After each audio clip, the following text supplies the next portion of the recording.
सभी माता पिता, संरक्षकगण एवं विद्यार्थियों को नमस्कार। संस्कृत की ऑनलाइन क्लासेस में आप सभी का हार्दिक स्वागत है।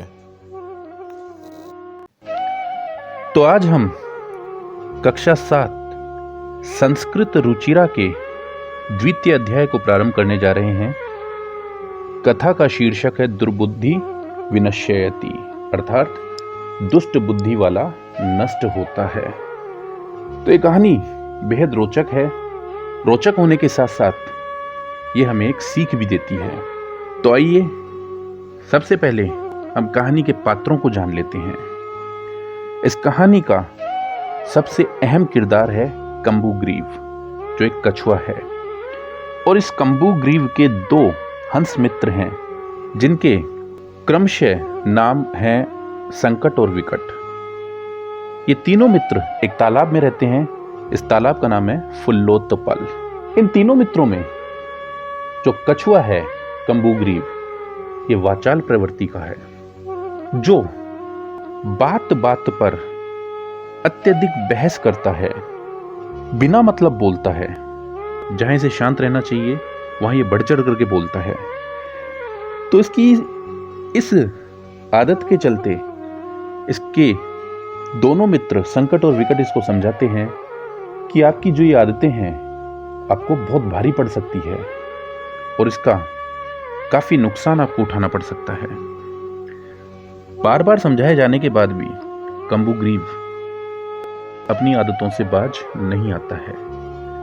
वो अपने मित्रों की बात को एक कान से सुनता है और दूसरे से निकाल देता है। तो आनंद पूर्वक इन तीनों मित्रों के दिन बीत रहे थे। समय अपनी रफ्तार से बढ़ रहा था और धीमी रफ्तार से बढ़ता हुआ समय एक दिन इनके जीवन में एक भूचाल लेकर के आ जाता है।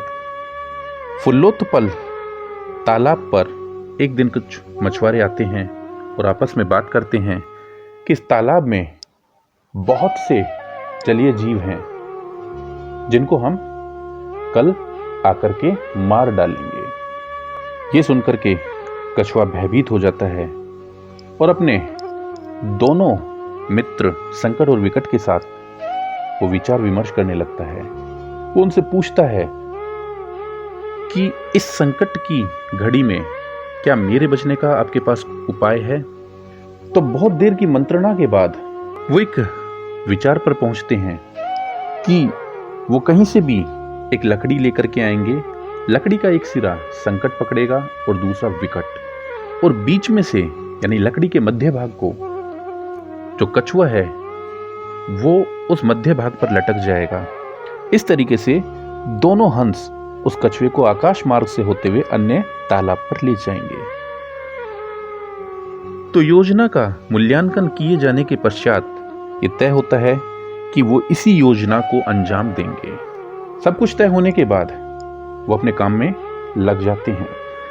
दोनों हंस कहीं से एक लकड़ी का टुकड़ा लेकर के आते हैं और उसका एक सिरा संकट और दूसरा विकट पकड़ लेता है।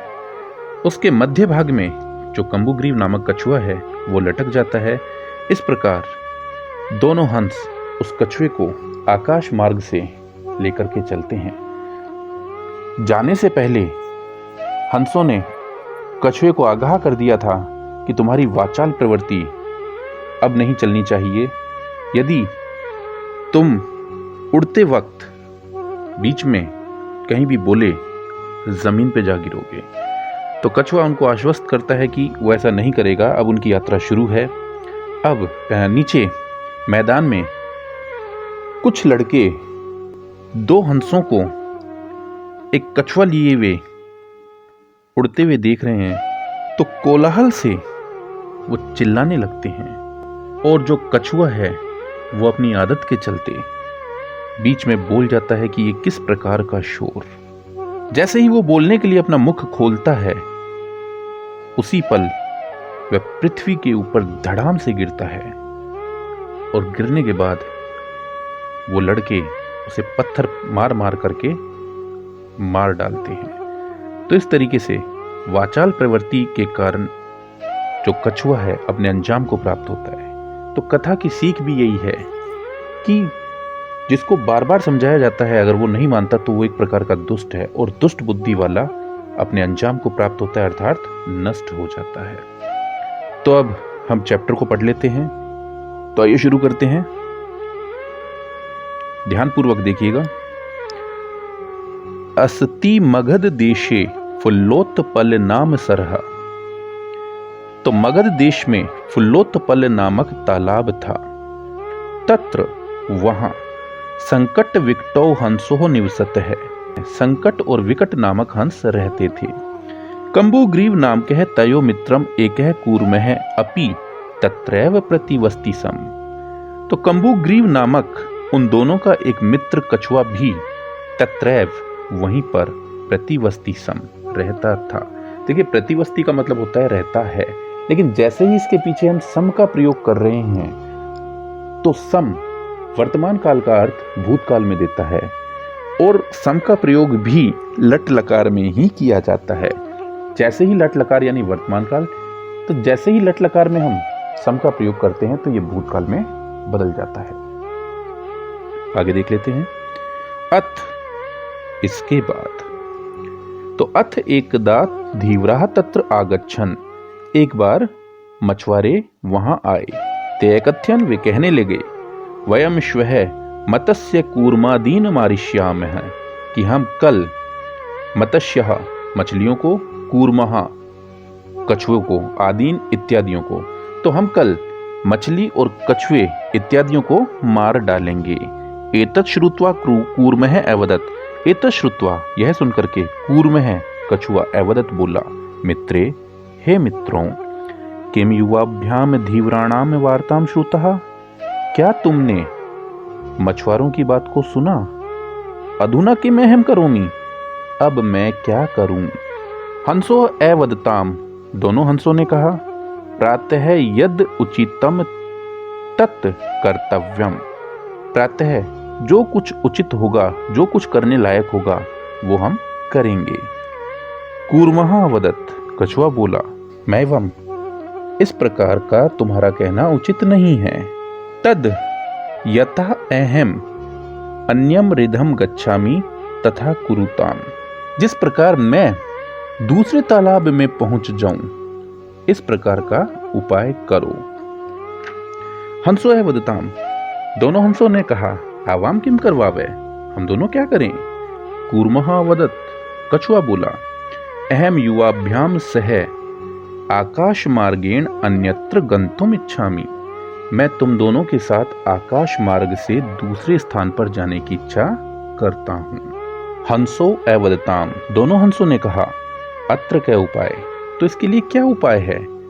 कच्छपः वदति, कछुआ कहता है, युवाम काष्ठ दंडम एकम चंचवः धारयताम।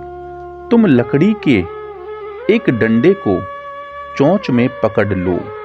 अहम काष्ठ दंड मध्ये अवलंबाय युवयो पक्ष बलेन सुखेन गमिष्यामि। और मैं लकड़ी के दंड को, दंड का मतलब डंडे को, लकड़ी के डंडे को मध्य बीच में से अवलंबाया पकड़ करके, सहारा लेकर के, युवयो पक्ष बलेन, तुम दोनों के पंखों के बल पर, पक्ष बलेन पंखों के बल पर, सुखेन गमिष्यामि, सुखपूर्वक जाऊंगा। हंसो कथयाम, हंसों ने कहा, संभवती एष उपाय, यह उपाय संभव है, किंतु अत्र एक है अपायो अपि वर्तते, किंतु यहाँ पर एक गंभीर खतरा भी है। अपायो खतरा। आवाभ्याम नियमानाम त्वाम अवलोक्य जनः किंचिद वदिष्यन्ति एव। आवाभ्याम, हम दोनों को, नियमानम, ले जाता हुआ देख करके, आवाभ्याम, हम दोनों को, नियमानाम, ले जाता हुआ, त्वाम, तुमको, अवलोक्य, देख करके, जनः, लोग, किंचिद वदिष्यन्ति एव, कुछ तो बोलेंगे ही। हम दोनों को तुम्हें ले जाते हुए देख करके लोग निश्चित रूप से कुछ तो बोलेंगे ही। यदि त्वम उत्तरम दास्यसि तदा तव मरणम निश्चितम, और यदि तब तुम उनकी बातों का उत्तर दोगे तो तुम्हारा मरण निश्चित है। अतः त्वम अत्रैव वस, इसलिए तुम यहीं पर रहो। तच्छ्रुत्वा क्रुद्धः कूर्मः अवदत्। यह सुनकर के क्रोधित कछुआ बोला कि मैं है मूर्ख है, क्या मैं मूर्ख हूं? उत्तरम न दास्यामि, मैं उत्तर नहीं दूंगा। मैं आपसे वादा करता हूं कि मैं इस प्रकार के उत्तर नहीं दूंगा। किंचित अपि न वदिष्यामि, कुछ भी नहीं बोलूंगा। अतः अहम यथा वदामि तथा युवाम कुरुतम, इसलिए मैं जैसा तुमसे कहता हूं तुम दोनों वैसा ही करो। एवं इस प्रकार काष्ठ दंडे लंबमानम कूर्मः गोपालकः पश्यन् पश्चात् एधावन एवदन् च हो महादाश्चर्यम्। एवं इस प्रकार काष्ठ दंडे लंबमानम, लकड़ी के डंडे पर लटकते हुए, कूर्मम कछुए को, गोपालकः पश्यन् ग्वालों ने देखा, पश्चात एधावन उसके पीछे वो दौड़े, एवदन् च और बोले, हो अरे महदाश्चर्यम, बड़े आश्चर्य की बात है। हंसाभ्याम सह कूर्मो अपि उड्डीयते, हंसों के साथ कछुआ भी उड़ रहा है। कश्चिद वदति, कोई कहता है, यद अयम कूर्मे कथम अपि निपतति, यदि किसी भी प्रकार से ये कछुआ नीचे गिरता है, तदा तब अत्रैव पकत्वा खादिष्यामि, इसे यहीं पका करके खा जाऊंगा। अपरः वदत्, दूसरे ने कहा, सरस तीरे दगद्वा खादिष्यामि, मैं इसे तालाब के किनारे भून करके खाऊंगा। दगद्वा भून करके। अन्य कथ्यत, अन्य ने कहा, गृहम नीत्वा भक्ष्यामि इति, कि मैं इसे घर ले जाकर के खाऊंगा। तेषाम तद वचनम श्रुत्वा कूर्मः क्रुद्धः जातः, तेषाम उनके, तद वचनम इस प्रकार के वचनों को, श्रुत्वा सुनकर के, कूर्मः जो कछुआ है, क्रुद्धः जातः क्रोधित हो गया।